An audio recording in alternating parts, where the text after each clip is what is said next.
Welcome back to Film Posers for Boricuas ranting, raving, and reviewing cinema. My name is Josie Melendez, and I am accompanied by my co-host Gabriela Burgos and two very special guests. So, their work exists to uplift stories that refuse to not be told. It's an example of the importance of collaboration and the significance of paying tribute to your culture. We are so happy to welcome today onto the podcast the director and the producer of Rita Moreno, just a girl who decided to go for it, Mariem Peréz and Ilia Vélez Davila. Yay! Welcome. Boricua! Yay! First of all, congratulations on premiering your documentary at Sundance. Thank you. Thank you. Thank you. It's been a great week, and we're very happy to be among so many great movies in this festival.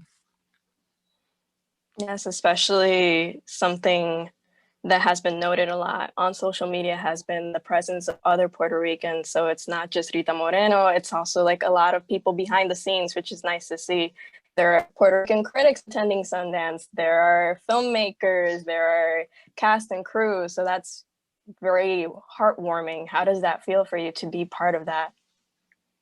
It feels awesome. It feels like it's about time. I think we're very talented as Puerto Ricans, and it's been happening for the past 3 years, I believe, and this is, I think, the year that more Puerto Ricans have been part of the festival, and I'm very happy. I'm happy that we can get to be recognized and to be able to show our talent in a festival that it's very, very strong. It's a really great festival, so I'm happy.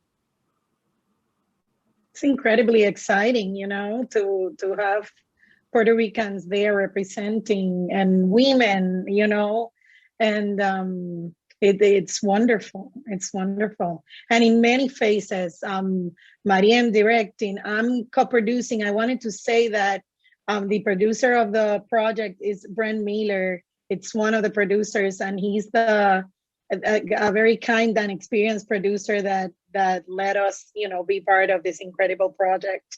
But also there's a Puerto Rican editor in Sundance that won yesterday, Rebecca Adorno, which we're very proud of. So yes, it's a great year, and for Latinos and for women in Sundance. Yes, and speaking of the documentary, what is something that you hope for people to take from it? Well, the documentary, we always wanted to show what it means to be a woman through Rita's life, but what it means to be a woman in the United States in the past 70 years of history. And so first, I would love for women to feel identified and to be able to get inspiration and strength from her story, and for them to be able to continue with whatever hardships you have in your life. I hope this documentary gives you that inspiration.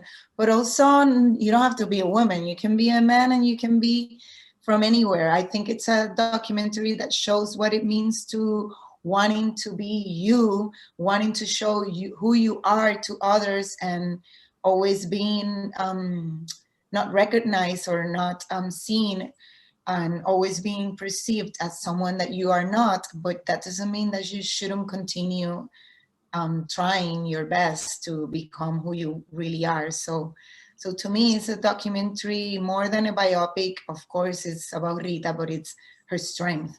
And I hope that inspires many other people. Yes, I totally agree with Mariem and that statement. We as filmmakers, our main wish is always to connect. At the end, you have the urge to tell a story. You have the need to tell something, to say something. And the end result of that, hopefully, would be that you connect with someone. And so I think our wish and mine is to connect with people. And I feel we're connecting with women in a very special way, but men are also getting it. We had a screening here in Puerto Rico as a satellite city, and the response I got from men is very special as well. You know, they get it in a different way, but I think it's great because at the end we're you know, connecting. The film is getting to people. Yeah, for sure. It's definitely impacted a lot of people, myself included. I saw the documentary and I was left in tears and feeling so inspired as a creative person myself. So you definitely hit the mark for me, and I'm very grateful for it.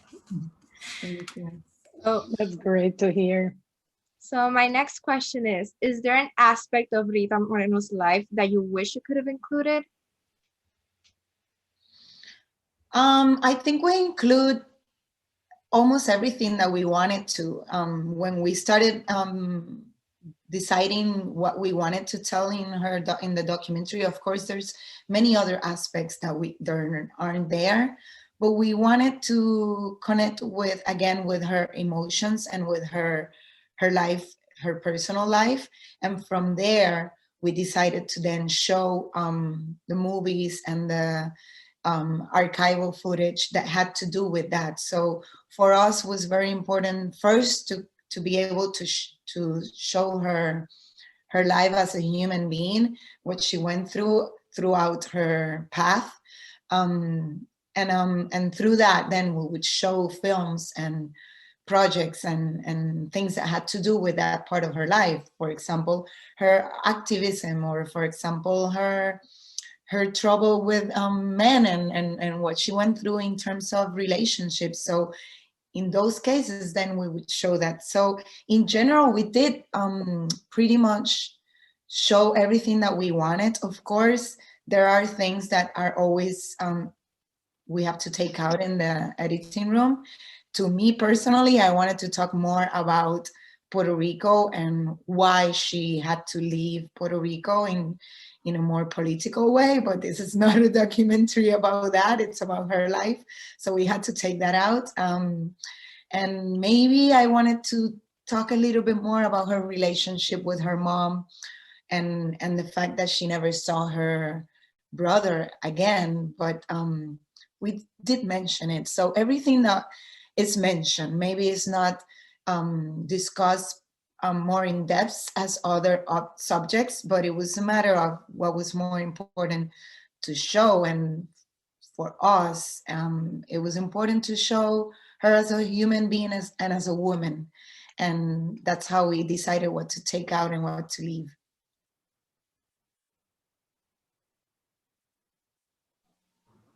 Nice. Something that you did include was West Side Story, which oftentimes when it's brought up amongst Puerto Ricans, there are different reactions, especially considering that Spielberg even came to the UPR to talk to the students and the faculty about the film. So I think you handled it pretty well, especially being able to showcase both sides of the coin. What was that process, taking into consideration all the history behind it? So I always wanted Frances Montaner Negron, who is in the movie. She's the one who talks more about what it means for Puerto Ricans, this movie, because she has written a lot about it. So I really wanted to show that. I didn't want the movie to continue to perpetuate the fact that, oh wow, West Side Story is such a great movie. But more than that, it is a great movie, but it's also bittersweet for Puerto Ricans. And so when we were actually in the pre-production aspect of the documentary, that's when Steven Spielberg was in Puerto Rico talking to students and the faculty. So we were able to see that, and I think it gave us more of the strength and I was able better for us to sell it to the producers. We need to talk about this because this is important, especially if you're doing West Side Story again. So, and we told Rita and we show her those the videos that came out of that that conversation between the faculty and and Steven Spielberg and Kushner. So she knew about it, her manager knew about it, the producers knew about it, and it was part of, from the very beginning, it was important for us to talk about it, because it is important to understand that that's part of her life. For a long time, she wasn't even sure if she should be proud of being a Puerto Rican or a Latina, because it was always seen as something not positive, and that happens in this movie. And so it's the first time we see Puerto Ricans in a movie and in the mainstream, and it shows us not the way that we want it to be seen. And so it was important to talk about that, because it's part of all of us that live outside of Puerto Rico. That feeling, it's inside of us. We're always seen different, and we need to have that strength that, yes, we've seen different to others, but that doesn't mean that that's correct. And so that's why it's in the movie. In that way, yes. Yeah, someone who's, like Josie said, I have mixed feelings towards West Side Story, and I really liked how you handled it in the movie. So I think you did a really good job. If I can add real quick, something very interesting to me was that we knew that there was 2 different points of view regarding West Side Story, and we were also, we said it needs to be discussed. But for me, it was interesting that Rita saw it in a different way. She knew the issue was there, but for her, what Anita means for her is something very important.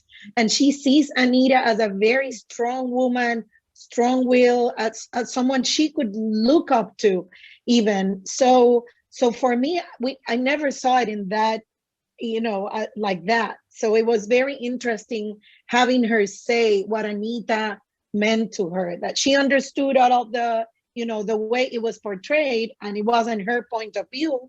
But at the same time, Anita was a great character to play. That was very important for her.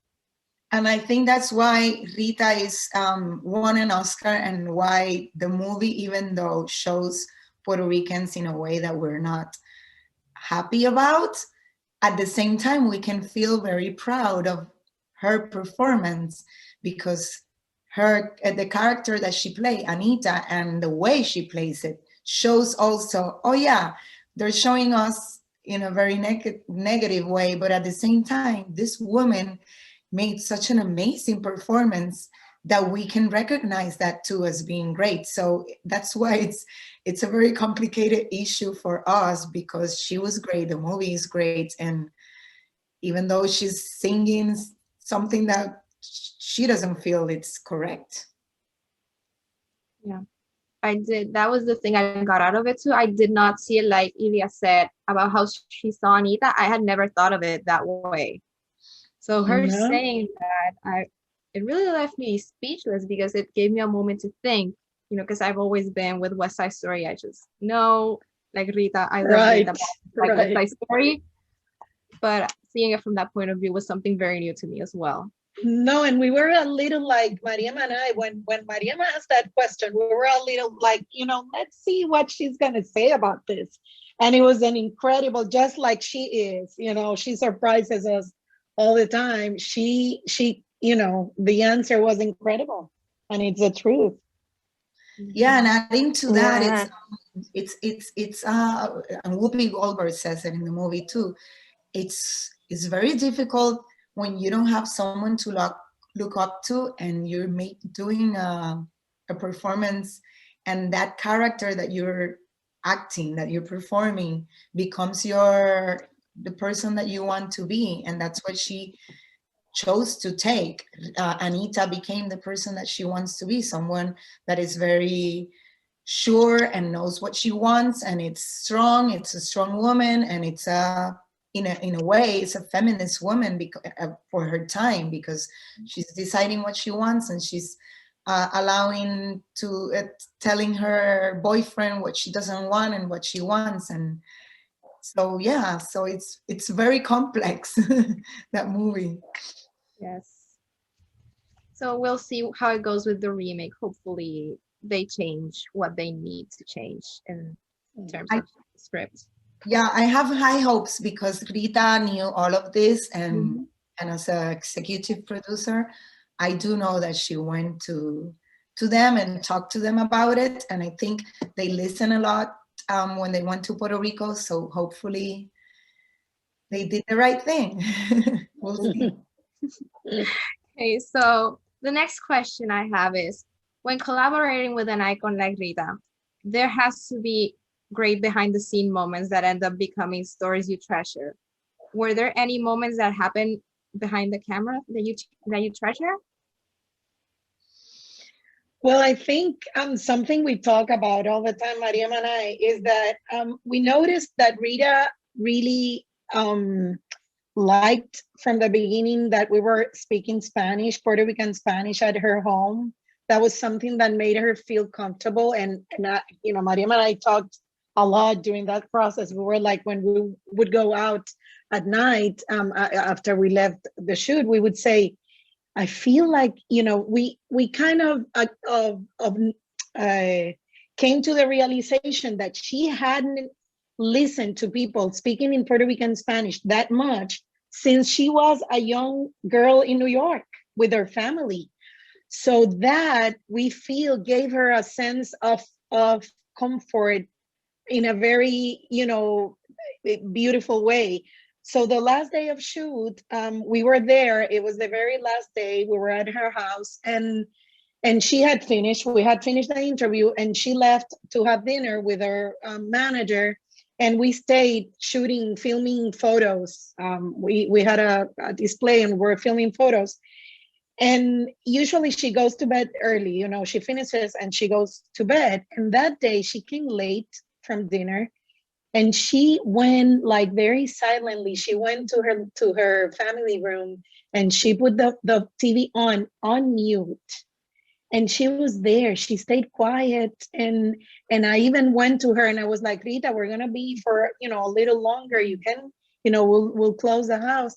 And she was like, no, I'm fine. And Mariem and I discussed that she was like absorbing the last breath of these Puerto Rican people in her house.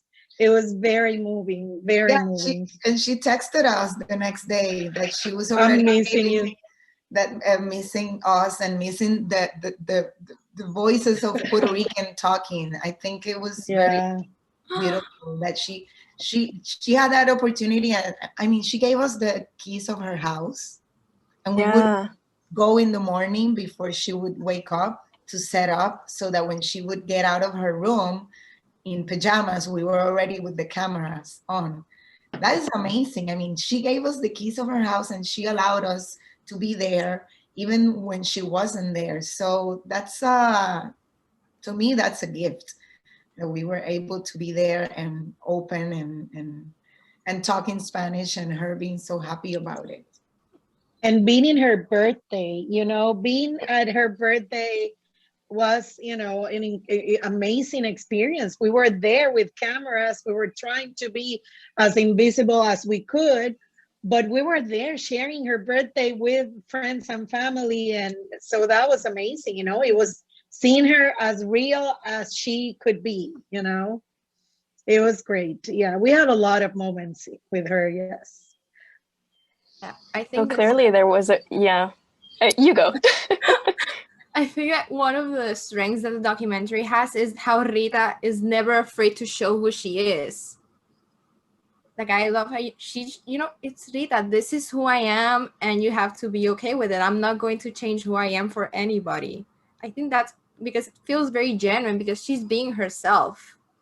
And that's one of the strengths the documentary has. And to know that this just happened 10 years ago, before that she wasn't being who she really wanted to be, I think it's what, to me, it's the most important thing that we see in the documentary is, and I think it's a gift that she gets to live her life now the way she really wants to. There's so many people that die without even becoming the person they really want to be, being free, and she is able to be free. And like you said, you see that in the documentary, but you also see how she was before. She wasn't able to speak up, and she wasn't able to really say what she wanted to say. And she would struggle between being an activist and being able to say what she wanted to say, but at the same time, contradicting herself in her life, in her personal life. So I'm really happy that she gets to live her life right now. Yeah, and clearly there was a closeness between all of you with Rita. Is there any advice that she imparted on you that you hold dearly?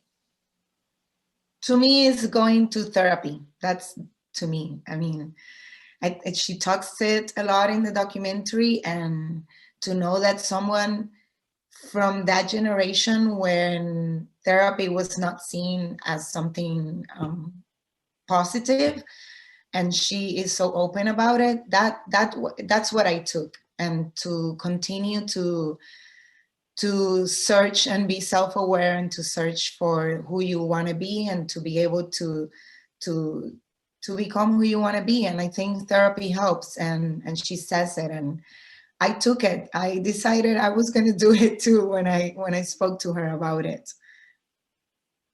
And for you, Ilia? Yeah, I think honesty, I think she didn't, the advice is watching her, seeing, being true to who she is. And a lot of times we get all of those, different covers, or into becoming someone that we feel people want us to be. So for me, the what I take from it and from her experience is that you shouldn't wait that long to become who you are. And as she's been a trailblazer for so many, I hope to learn that we can start now, being who we really are and not wait, Yep. Yeah, that's lovely. I love how she was very open about mental health and her struggles, and how, every moment she just went to therapy and stayed there until she, got what she needed and got better. And that is very important, because we often don't see much of that, be it in fiction or documentaries in general. Mental health in these days is still treated as such a taboo. And I loved how open she was about it. That was very important for her to be. Yes. So, yeah. Yes. Great. Yes. So going off that route of advice, is there some advice you could give to aspiring Puerto Rican filmmakers? Yeah, so many. Just like Rita, keep going, keep going, keep going, and know that you're not alone. That because you're a woman and you're Puerto Rican, it's gonna be harder, yes. But I think we're in a time right now where we're, of course, being hurt more, and so we need to take advantage of that. But I would say the same as Rita, be honest to the stories that you want to tell, and tell them, but be honest to them. Try to find projects that speak to you and that you feel very passionate about, and not just trying to please an audience, because that never helps. That never works. If you don't feel passionate of what you want to say, and if you don't try to connect with the project that you're working on, and try to connect in a personal way, it's not going to feel as authentic as if it is something that you really connect with. So I would say that just be passionate and connect with the projects that you want to do, and go for it. Yeah, I would say the same in terms of the stories that you should tell. I think our colonial status has given us some kind of confusion in terms of the kind of films we need to make. And sometimes we're aspiring to tell the films that we feel are going to reach people. But the films that really connect with people are the ones that are honest. Parasite and Roma are two great examples of honest films that are done in their from their cultural truth, and they're very honest. And in their language. And Roma couldn't be more Mexican, and Parasite, South Korean. And we need to tell our story. We have incredible stories to tell. We cannot be, and they are not going to connect unless you tell what you know about and what you feel about. That would be my first one. But the second one would be not to focus on the struggles. We're going to have struggles. And I think one of the things I appreciated the most about making this documentary was watching these incredible people, especially Morgan Freeman, Whoopi Goldberg, and Rita, but even Lin-Manuel said something to that matter in terms of what they have in common in having achieved so much, so much success, and the success that we believe. We can discuss that, but in having achieved so much is that they do not focus on the struggles. They have them. They have gone through so many, and they have been judged and they have been prejudiced against, but they do not focus on that. They se limpian la cascarita and they keep walking, they don't stay in the floor. They cry and they let it go, and they don't lose the focus. So I think that's the only way. Yes. Yeah. Well, that's all for this interview. En verdad, mucho orgullo boricua being able to talk with you both. So much. I wish you both so much success, and we can't wait to see what the future holds for both of you. Thank you. Y qué lindo ustedes dos también, ver dos mujeres puertorriqueñas haciendo esto. It's great, really. Yeah. I think we were las únicas críticas boricua femenina que fuimos a Sundance virtually. Brutal. Wow, Muy linda. So happy that we're part of this team and of you too. And thank you for wanting to talk to us, and lots of success. Yes, thank you so much. And that's all for this episode. We can't wait to hear more from you guys, see more, and we'll see you all next time. Bye. Bye.